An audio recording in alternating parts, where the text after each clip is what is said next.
What's up, my poker peeps? It's the Hatter. We're about to jump into the most recent session.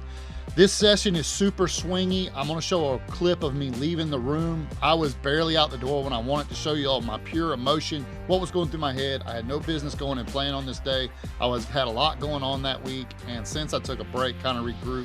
But I want to show y'all that we got 5 amazing hands to go over for the entertainment factor, but it, as you'll find out, did not go well. But we're going to keep our chin up. Let's get to that clip to see how bad we was. Right now, because I want to be honest with y'all. I had no business coming and playing today, but when I got here, I ran great. I ran up a $720 stack, and I just had an epic meltdown. I got so much going on, so much on my mind. I'm gonna go through all the hands. I played bad. I continue to play bad. This is not good. This is not good at all. Oh man, I said I was gonna keep it real, so I'm gonna keep it real with y'all. There's so many outside factors right now weighing on me. This is terrible, but this is what I signed up for. Whether I like it or not, this is what I signed up for. At the end of the day, I only lost one buy-in. I want to focus on that, but this was bad. This was bad. There was no business for me losing all what I lost there. I mean, just even the boat at the end that I showed y'all, I know better. Like, I know better than all them hands than force the action like I did. I don't know, y'all. I really don't know at this point. I'll shake it off. I'll be fine, but this is the reality of it. Y'all want to know what the reality of playing poker is and wanting to win, and it's part of my income now? This is the reality of it. I had no business playing today. There's too much going on this week. There's too much weighing on my mind. This is no good. This is no good at all. I gotta get my mental and emotions under control. This sucks. So disappointed in myself right now. So disappointed. I'm better than this. Wow, that's kind of rough for me to be sitting here editing, watching that video back, and to see how shook I was. I should have never been like that. I ain't gonna say that. I was going through a lot last week. Last week was definitely not a good time for myself or for people that are close to me. I forced myself to play. Here in the 1,000-hour challenge, one thing that I've been wanting to do is try to get the videos pumped out as quickly as possible, get to the 1,000 hours, and show results. And in that process, I had took a long break, and I think trying to force myself back into it, especially with so many other things that were going on, was probably not the best idea. Over the last 7 days, it's been 7 days since I played. I really have took a step back. I've actually played quite a bit of online, trying to just get back to the skill set and taking some beats and trying to get my emotions. And as we all know, hands come at you so fast online that it's a good place to actually work on your mental game, because you're going to see so many more bad beats. You're going to see so many more hands. So it is a good place to go practice. I'll never be an online grinder. Players on there and all the other things that go along with it, I'd never do that. But it is a good place for me to get back in the habit. That's what I've been doing, and trying to get some things figured out in my transition period in my personal life. So with all that being said, let's go through these hands and let's start to spin this back to where we were going. We're going to get caught up on the results where we're at. And I think when we get to that point, it'll be a good way of showing, like, it ain't as bad as it seems. But let's jump right into the hands. That's what you're here to see. This first one was a banger. We were into the game. We was probably in for like 30 minutes when this hand came up. So I have ace-4 of spades in the big blind, and under the gun limps, fold, middle position limps, low jack, high jack, cut off, button limps, and now the small blind makes it 12. I got an ace wheel card right here. I don't mind calling here. This is a good chance to flush people in these low stakes games. If people get flushes in this, they're never getting away from them. So that's why I like to play these type hands. I call the 12. Now under the gun on a short stack raises to 18. It's kind of weird. I didn't even understand what he was doing there. Middle position calls the 18, button calls the 18, small blind calls the 18, and of course I'm going to close the action. And y'all are about to see an amazing hand right here. Talk about just an amazing hand. Look at that flop. So I have flopped the absolute nuts on this board. This is just a great way to start the session. As I said, on the right end, I didn't think I needed to play poker, but this made me feel better. Small blind is going to check. I'm going to go ahead and check to the under the gun because when he did what he did, it was just super weird. And I'm definitely trying to get a check raise in here, and I don't want to lead in. So I check. Under the gun just goes all in for 52. Wow. This is looking better and better. It can't get no better than him just snapping all in. So that should be mine. And then middle position goes all in. Now I'm like, oh my goodness. Then the button calls. He just calls the 102.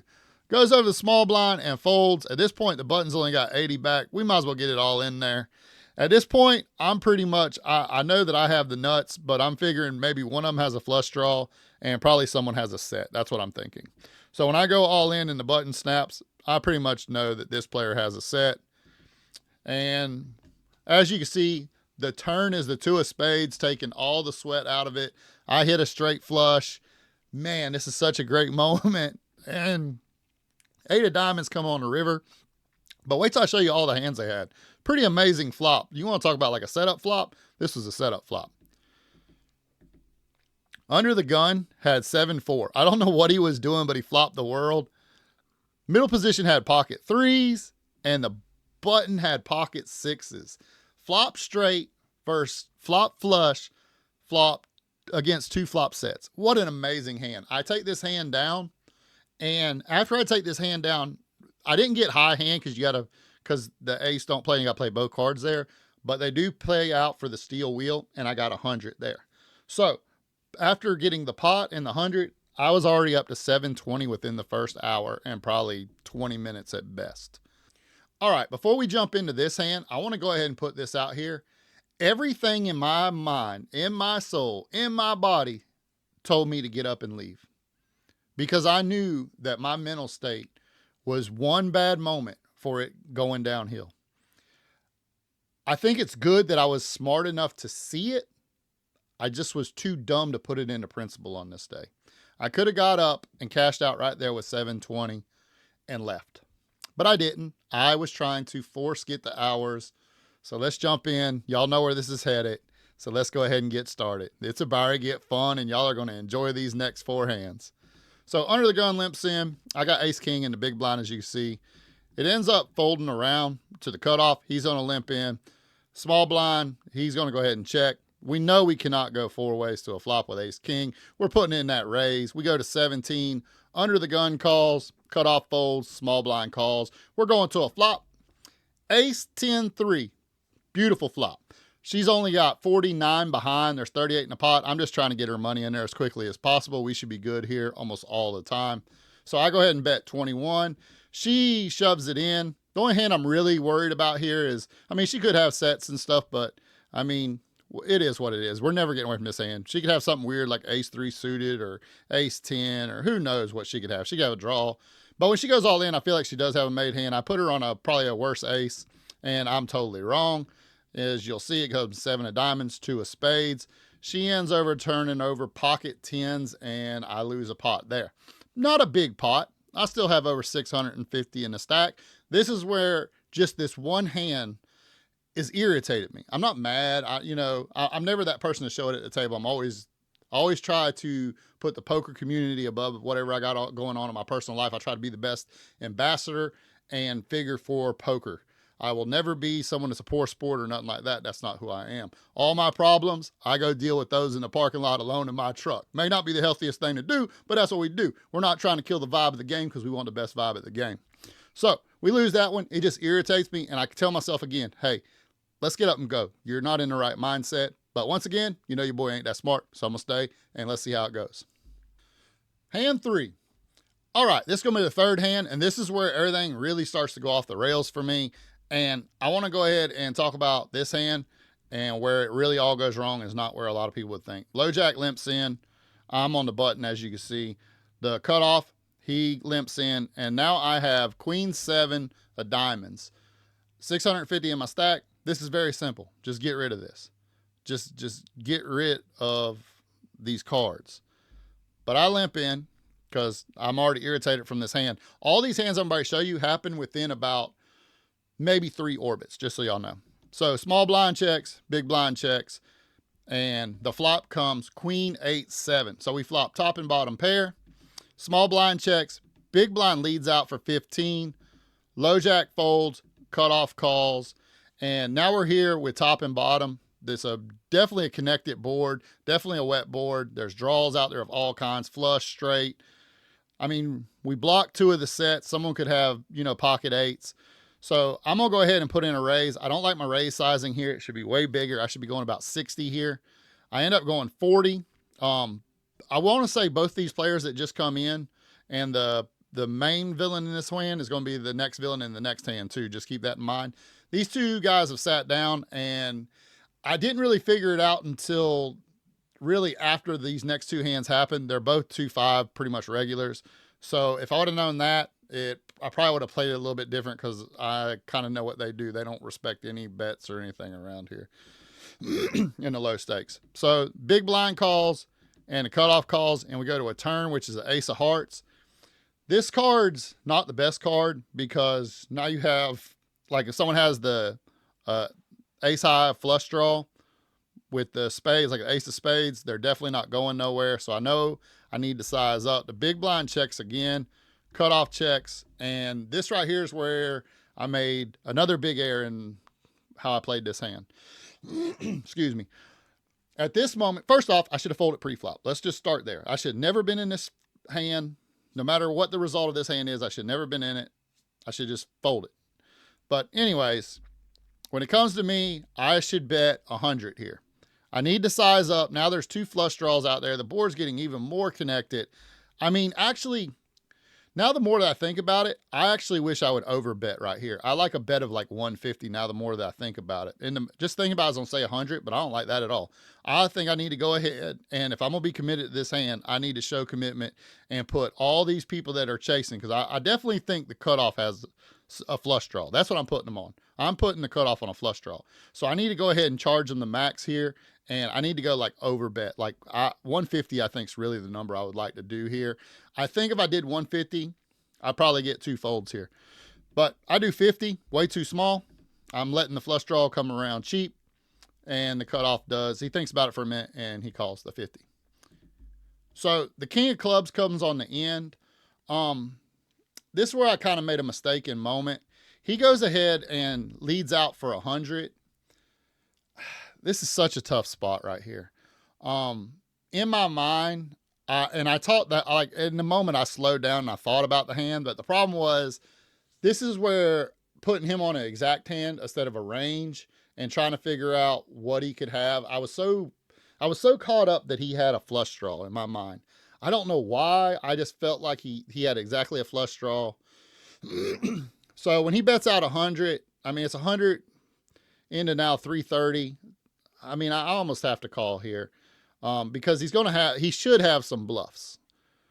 Now, not many people bluff here, and the sizing seems weird, but I end up making a call. I don't feel good about it, but the hand he turns over, I understand, but if I would have made the bet on the turn, it would have been different. He ends up turning over Jack 10, no spades. So, I mean, I get it. He had the gutter on the flop, and then he gets, pretty much 2 gutters. I don't know. Like, he hit it. I mean, it's hard for me to put him on that hand. I don't mind my call there if I'm playing at bigger stakes, because people are going to bluff there with flush draws, I think. Maybe not for that sizing, but I mean, I beat 8-7. I mean, there's hands I beat, but I don't know. But this hand, to be honest with you, this was when, like, instantly I was tilted inside. I was tilted inside because first off, I knew I should have never been in this hand. And number 2, I knew that I bet way too small on the turn, and I let him stay around and catch this card. And then on top of that, when I actually see his hand, now I'm extra upset because I'm like, man, everybody keeps on hitting their card on me on the river. It's getting frustrating. So let's go ahead and go to the next one. Hand 4, you already see my cards. I got a deuce 4 of clubs. We already know that this is going to turn out bad for me, but let's jump right into it. I do want to say the button right there, he's the same villain. I mean, it's like pretty much the very next hand. So under the gun folds, under the gun 2 folds, middle position calls, low jack calls, high jack folds, cutoff calls, button calls. Now it goes check, check with the blinds. We're going to a multi-way pot and a limp pot. We all know where this is going. This is just bad already. Like, these are the hands that you play super cautious. Limp pots are killers.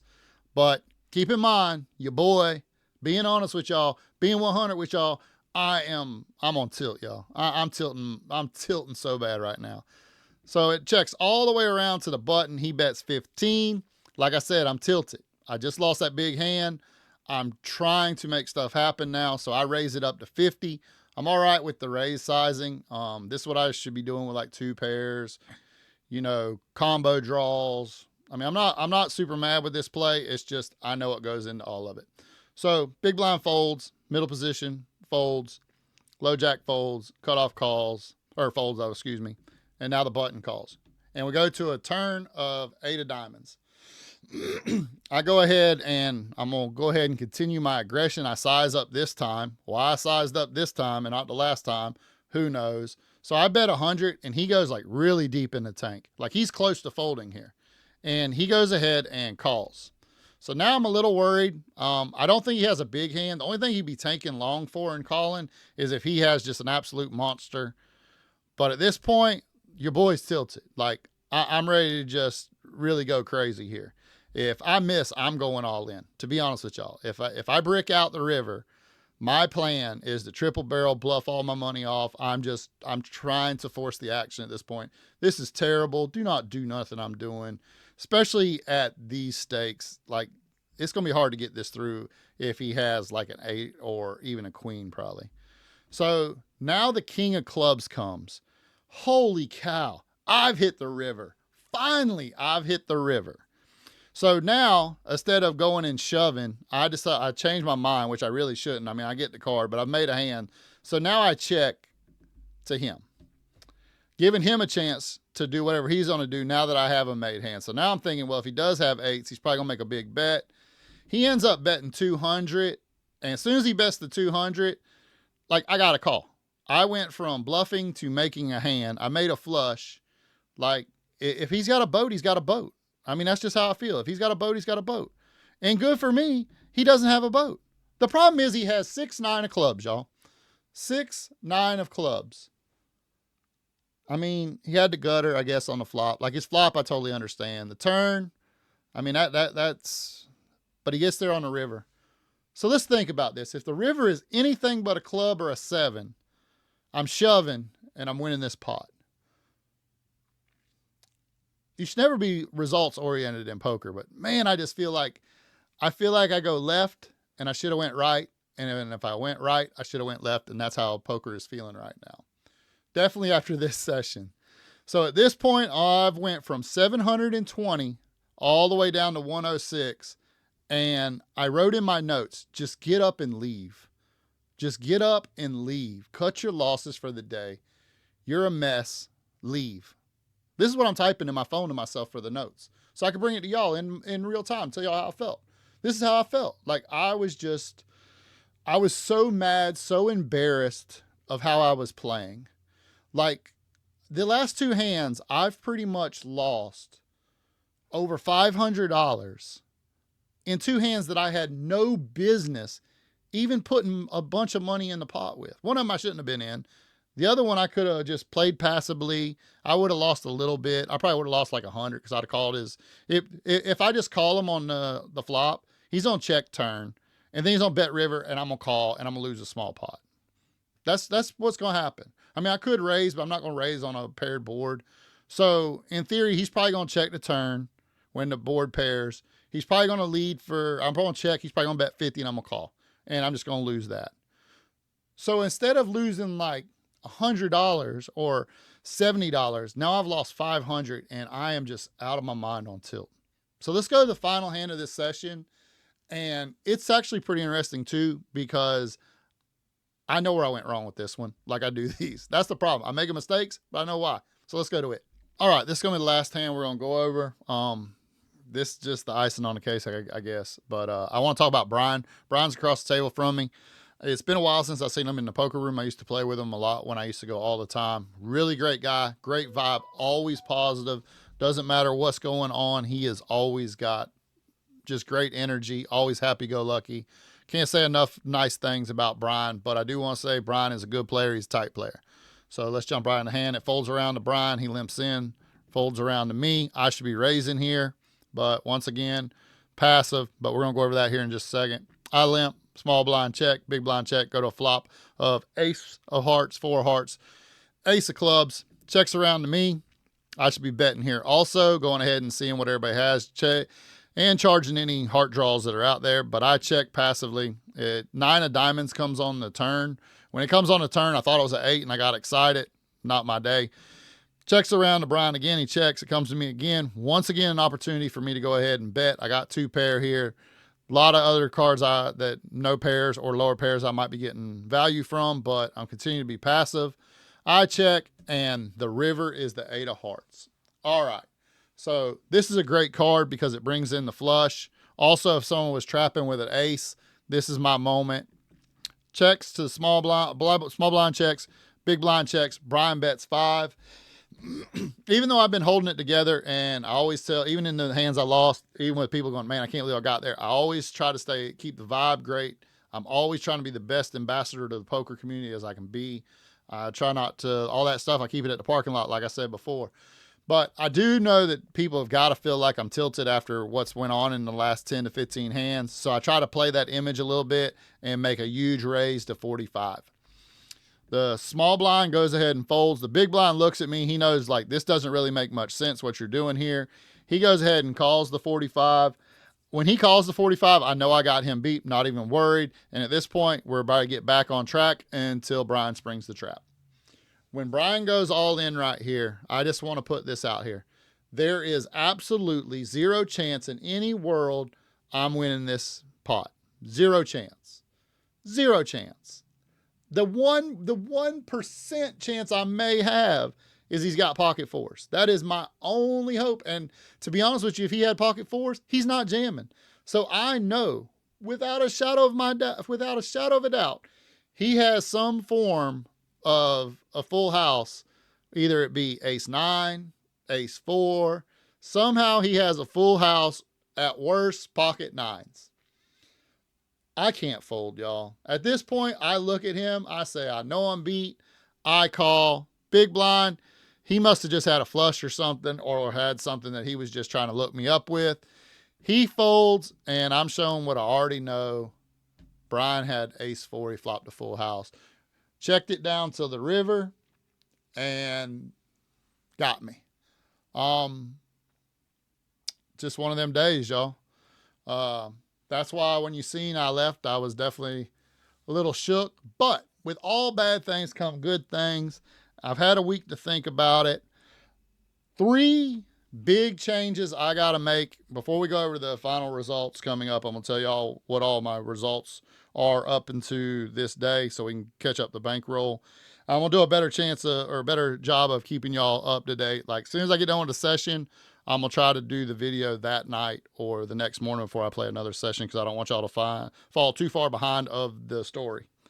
So on the day, before I go through, I'm going to go over the results, then I'll go over the 3 major changes that I know I need to make, and hopefully y'all get in the comments and see if y'all agree with me or not. So we lose 300 on the day. It feels like we lost 720, but at the end of the day, we lost 1 buy-in. It's not the end of the world.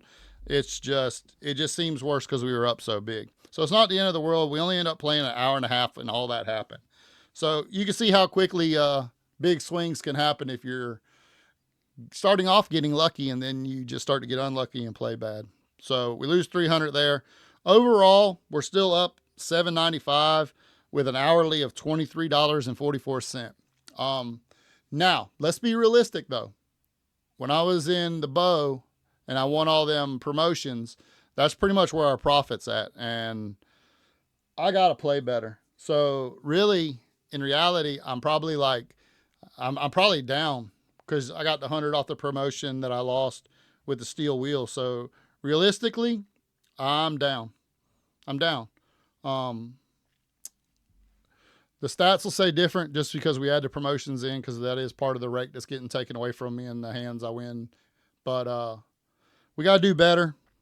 It's not the end of the world. Like I said, in reality, I'm still up 800. So if we play better, we're going to be fine. But the three big changes I want to go over is simple things.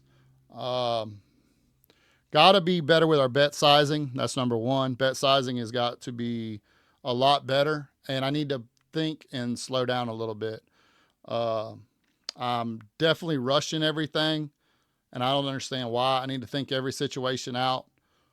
Uh, that's number one, bet sizing and just slowing down a little bit and thinking. Number two, which really should be number one because it's the most important thing right now with everything I got going on, I got to make sure that I'm in the right mental and emotional state when I go play poker. I can't let outside factors, life, and everything going on adjust or mess up what I'm doing. I'm very blessed, honestly. I got people on here that are cheering me on YouTube. I got friends in life. I have a lot of things to be grateful for. I have a beautiful, loving wife. So those are things I need to focus on more, and kind of like block out a lot of the negative, whether it's in the past or even in the present. The negative energy I got to cut out and get rid of that. That's a big step. That's on me. That's just being realistic, but that's life. Not everybody has a cheery, humble, I guess everything goes well in their life kind of life. So if you're someone that's been out there, been through struggles, go through struggles, you probably can relate to what I'm saying now more than someone that's just wakes up every day and life comes to them easy. Life don't always come easy to people. Everybody feels and has a different reactions to what they're going through in life. I've always been a big proponent on the mental health and mental game of poker and in life. And to be 100, right now mine's not been the best. I got to get that straightened out.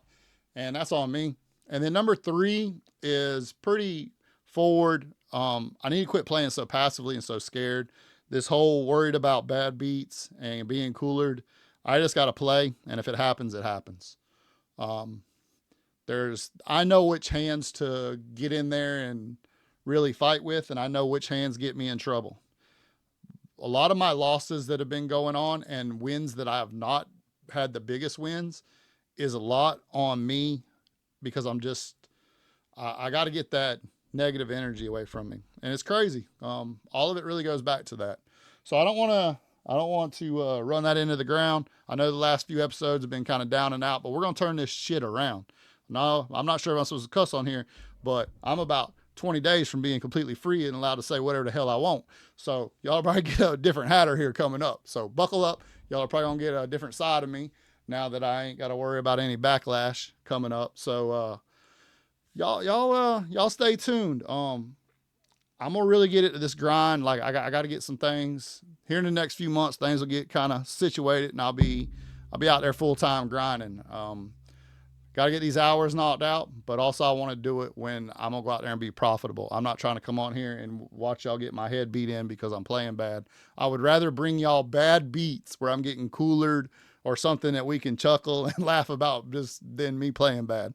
I don't want to get on here and look like an embarrassment. And to be honest with y'all, that's how I felt when I left there. I'm pretty sure I said that. I was embarrassed by how I played. I take pride into when I go to the table to be an ambassador for poker, to try to bring a good vibe to the poker tables. And it's always been a place that brought me peace. Here lately, I don't know why. It honestly started at a stream a while back. And as much as I love the stream, some bad stuff came from it. And I believe that it took something away from me. And I'm trying to battle to find how to fix that. But anyways, I appreciate if y'all like, subscribe. Please share this with y'all friends. If you know people that are just starting out in poker or thinking about playing it full time, definitely share my channel with them because they'll get to know me and I'm very open. I'm not going to hide from the stuff. I'm going to be real with y'all. The emotional swings in poker can be rough, especially if you're trying to do it as a form of income, which it is sort of a form of my income now. But I got retirement and some other things, so don't feel bad for me on the money scale. It's not like that. Money is not the end of the world, and money will never be the end of the world. So y'all just stick with me. Hopefully this will get a lot more entertaining, and I'll start playing better. I'll see y'all next time. Hatter out.